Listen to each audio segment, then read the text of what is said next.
저와 여러분이 옆 사람에게 권면했듯이 우리에게 다시 기회가 찾아올 수 있다는 것입니다. 그 기회는 오직 믿는 자들에게 하나님을 통해서만 주어지는 것입니다. 하나님을 만나면 우리는 새로운 출발을 할 수 있습니다. 하나님이 찾아오실 때 우리는 과거로 돌아간 것 같은 새로운 출발을 할 수 있다는 사실입니다. 오늘 첫 번째 1절에서 3절까지 기회를 주시는 하나님, 1절로 2절 말씀 다 같이 읽겠습니다. 시작. 여호와의 말씀이 두 번째로 요나에게 임하니라. 이르시되 일어나 저 큰 성읍 니느웨로 가서 내가 네게 명한 바를 그들에게 선포하라 하신지라.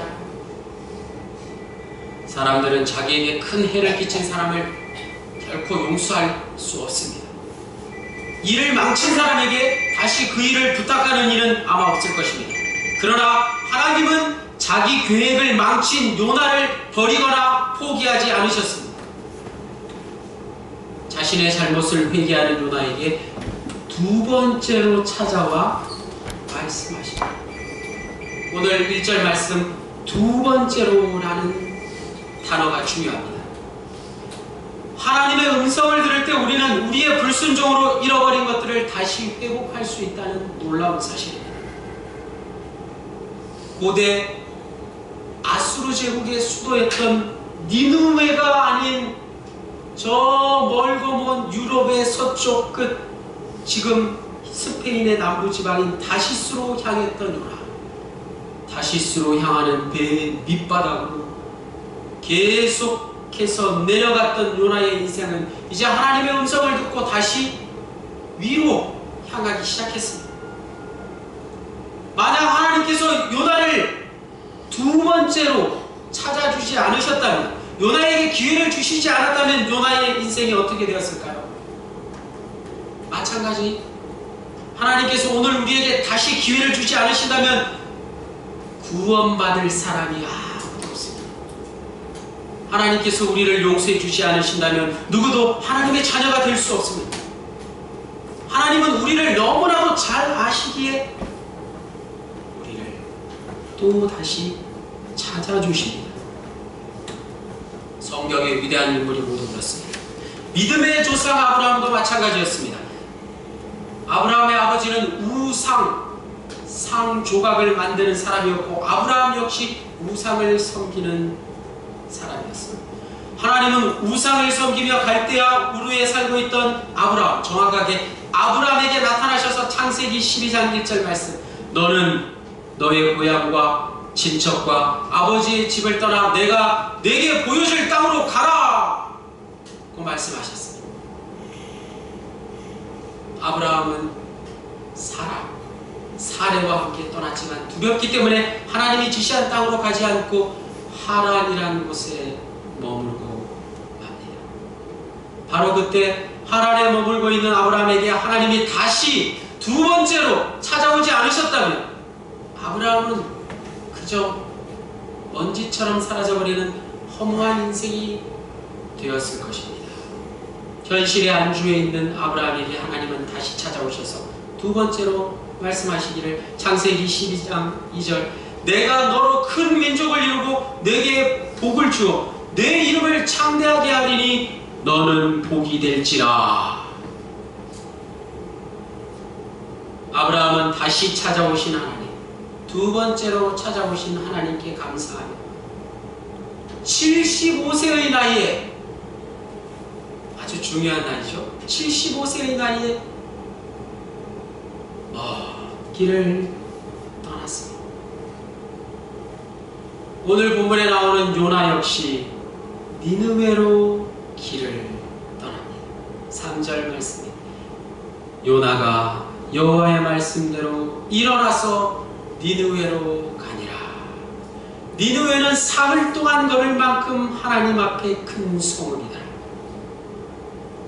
니느웨에 선포된 메시지가 무엇이었을까요? 4절에서 5절까지. 먼저 4절 말씀 우리 다 같이 읽겠습니다. 요나가 그 성읍에 들어가서 하루 동안 다니며 외쳐 이르되 40일이 지나면 니느웨가 무너지리라 하였더니, 당시 이스라엘은 강대국 아수르의 입장에서 볼 때 너무나도 작고 연약한 변방의 한 나라였습니다.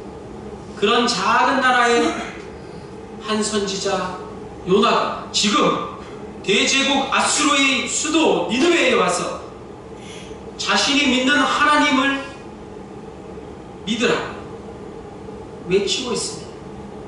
40일이 지나면 느느웨가 무너지리라 라고 외친 것입니다. 그런데 요나의 이 말을 잘 우리가 살펴보면 요나는 여전히 못마땅한 모습 그대로 불만 불평에 가득했다는 사실. 사흘이나 걸리는 대도시 니느웨를 그저 반나절 정도 걸어다니면서, 그것도 복음을 전하기보다 저주에 가까운 말을 전하고 있는 것입니다. 그런데 다른 신들을 섬기는 이방민족 아수르의 수도 니느웨에 사는 백성들이 이 말을 듣고 어떻게 되었을까요? 5절 말씀 같이 읽겠습니다. 니느웨 사람들이 하나님을 믿고 금식을 선포하고 높고 낮은 자를 막론하고 굵은 베옷을 입은지라. 굵은 베옷은 활동하기가 매우 불편한 옷입니다. 이런 옷을 입는다는 것은 자숙하거나 회개한다는 것을 뜻합니다. 니느웨는 요나의 행동을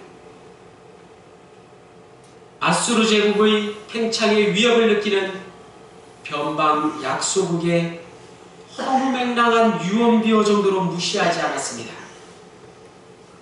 또는 민심을 소동케 한다고 여겨 요나를 감옥에 잡아들이지 않았습니다. 더 나아가서 설령 자신들이 죄악이 있다는 것을 깨달았음에도 깨달았다면 하나님께가 아닌 자신들이 섬기는 신들에게로 달려가서 묻고 엎드리는 게 자연스러운 모습이었을 것입니다.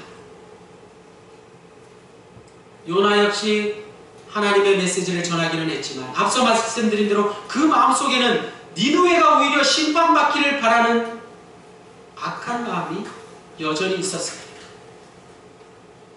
다음 장인 요나서 4장 1절에 요나가 매우 싫어하고 성내며, 요나는 니느웨가 회개하고 하나님의 심판을 거두신 것을 보고는 매우 싫어했는데 4장 1절에 나오는 것처럼 어느 정도로 싫은지 그 이후에 자신의 생명을 거두어달라고 하나님께 성내는 것을 볼 수 있습니다. 니느웨가 구원받는 것을 원했다면 아마도 심판의 메시지보다 먼저 하나님께 회개하고 돌아오라는 말씀을 전했을 것입니다. 많은 이스라엘의 선지자들이 민족의 구원을 놓고 절박하게 회개를 호소했던 것처럼 말입니다. 중요한 것은 요나의 말을 듣고 놀랍게도 니느웨는 변방의 작은 나라의 한 선지자의 메시지, 그것도 하나님을 알지 못하는 이방인들이 전심으로 하나님을 찾고 회개하는 역사가 일어났다는 것입니다. 이것은 하나님이 하시지 않고서는 일어날 수 없는 일입니다. 구원의 역사는 하나님의 주권에 달려있는 것입니다. 요나가 물고기 뱃속에서 회개하며 구원을 얻은 것처럼 지금 니느웨가 회개하여 건짐을 받은 것은 전적으로 하나님의 주권에 달려있다는 것을 오늘 성경은, 오늘 본문은 우리에게 분명히 말씀하고 있습니다. 우리가 읽은 요나서 3장 10절 말씀은 하나님이 뜻을 돌이키시다 라고 말씀하고 있습니다. 당대를 호령하던 아수르의 수도 니느웨 사람들에게 정말 놀라운 일이 벌어졌습니다. 지금 우리는 모든 이방 민족이 구원을 얻는 예수님의 시대, 즉 신약 시대가 아니라 수많은 선지자들이 하나님이 택하신 백성 유대인의 구원을 부르셨던 구약시대를 보고 있는데, 놀랍게도 유대인이 아닌 이방민족이 구원을 얻게 되는 장면을 보고 있는 것입니다. 이것이야말로 구원이란 하나님의 전적인 뜻이요 하나님의 놀라운 은혜라는 사실입니다. 본문 6절에서 8절에 보니 니느웨 사람들의 회개운동에 자극을 받은 니느웨 왕이 스스로 왕의 자리에서 일어나 왕복을 벗고 굵은 베옷을 입고 타다 남은 제 위에 앉았습니다. 왕과 지도자들은 칙령으로 모든 백성들에게 사람이나 짐승이나 소떼나 양떼나 먹지도 말고 물도 마시지 말고 심지어 사람이나 짐승이나 다 굵은 베옷을 입고 힘써 하나님께 부르짖으라고 공포하였습니다. 요즘 말로 대통령이 대국민 담화문을 발표한 것과 같습니다. 그리고 악한 것, 그들이 행한 강포, 즉 완강함과 포악함에서 떠나라고 명령합니다.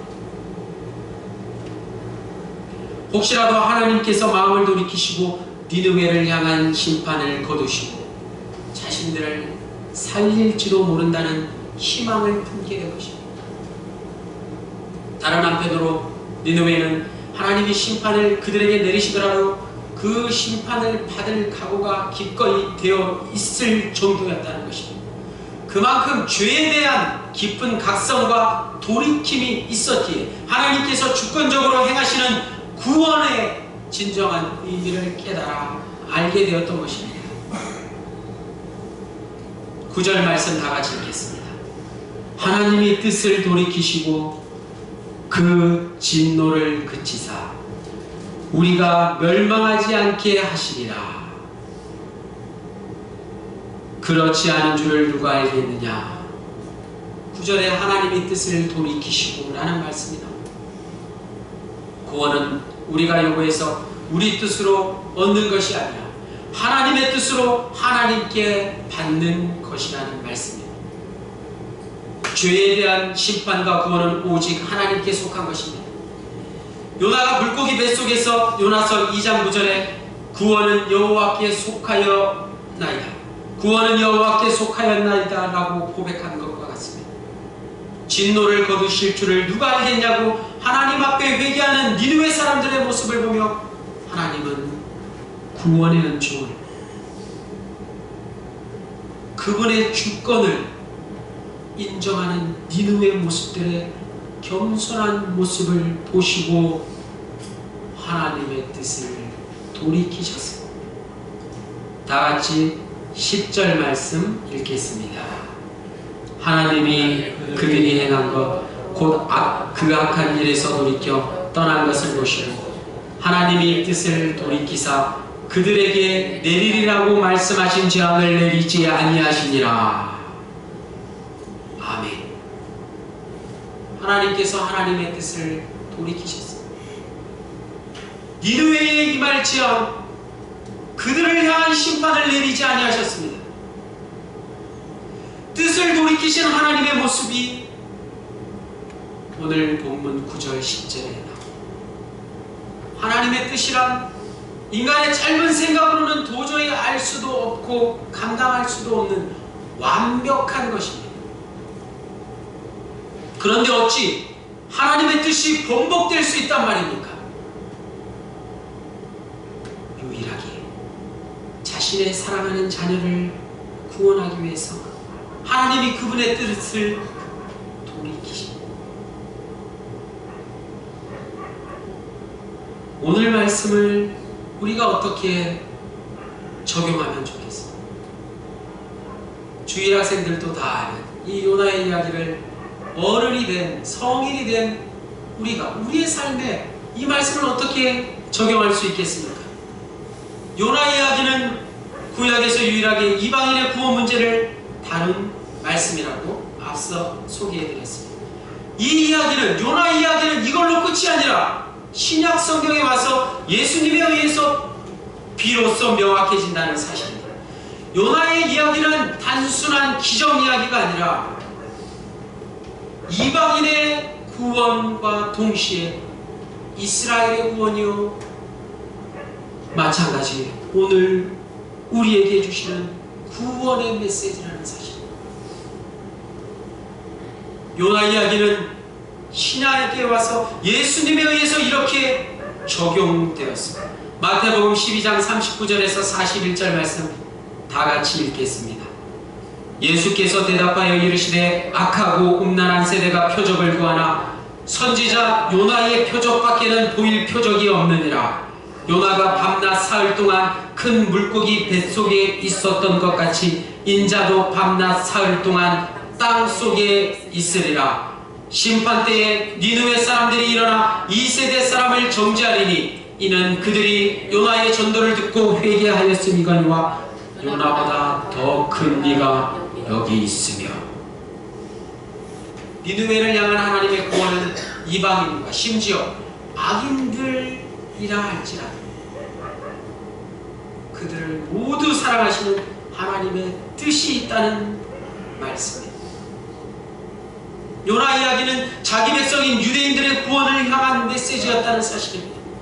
유대인들을 위한 표적이었다는 것입니다. 그럼에도 불구하고 유대 백성들은 하나님의 뜻을 저버리고 선지자 요나의 전도를 듣고 회개한 니느웨 사람들조차 볼 면목도 없이 요나보다 더 큰 이 예수님을 거부하고 십자가에 매달아 죽게 했습니다.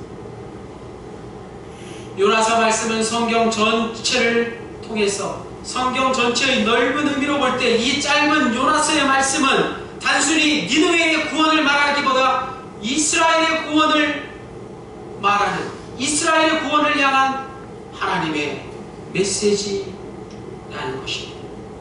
뿐만 아니라 오늘 우리에게도, 오늘 우리를 향한 하나님의 구원의 메시지임에 틀림이 없습니다. 마태복음 16장 4절 악하고 음란한 세대가 표적을 구하나 요나의 표적밖에는 보여줄 표적이 없느니라 하시고 그들을 떠나가십니다. 오늘 우리에게 주시는 말씀이라는 것입니다. 오늘 우리의 모습이 니느웨의 악인들보다 다를 바가 없다는 것입니다. 또 니느웨의 악인들보다 더 못한 악하고 음란한 세대의 이스라엘의 모습과 전혀 다를 바 없다는 것을 우리는 인정하지 않을 수 없습니다. 인정하셔야 합니다. 그러므로 오늘 말씀 제목, 뜻을 돌이키신 하나님. 뜻을 돌이키신 하나님은 어느 목사님이 하나님의 회심이라 일컬었습니다. 하나님의 회심이고 하나님도 회심하셨다는 사실. 이 제목에 담겨있는 하나님의 성품을 우리는 분명히 알아야 합니다. 하나님은 저와 여러분에게 많은 걸 바라시지 않으십니다. 새해를 맞이하여서 거창하게 우리가 무언가를 하는 걸 바라지 않으십니다. 하나님이 원하시는 것은 내가 주님에게 돌아오는 것입니다. 가장 불쌍한 꼴이 되어서 아버지께로 돌아온 탕자처럼 말입니다. 바로 그것을 기다리는 것입니다. 저와 여러분이 가장 불쌍한 꼴이 되어서 하나님에게로 돌아오는 모습, 그것을 기다리는 것입니다. 그러면 하나님이 뜻을 돌이키십니다. 하나님이 용서해 주십니다. 자비와 긍휼을 베풀어 주십니다. 우리가 그토록 좋아하는 다윗의 위대함은 골리앗을 물리친 물맷돌의 용감함에 있지 않습니다. 또 자신을 죽이려는 사울왕을 2번씩이나 놓아준 인내심과 의연함에 있는 게 아닙니다. 다윗의 위대함이 어디 있습니까? 밧세바를 범하고 우리아를 죽게 한 후에 나단 선지자가 권면할 때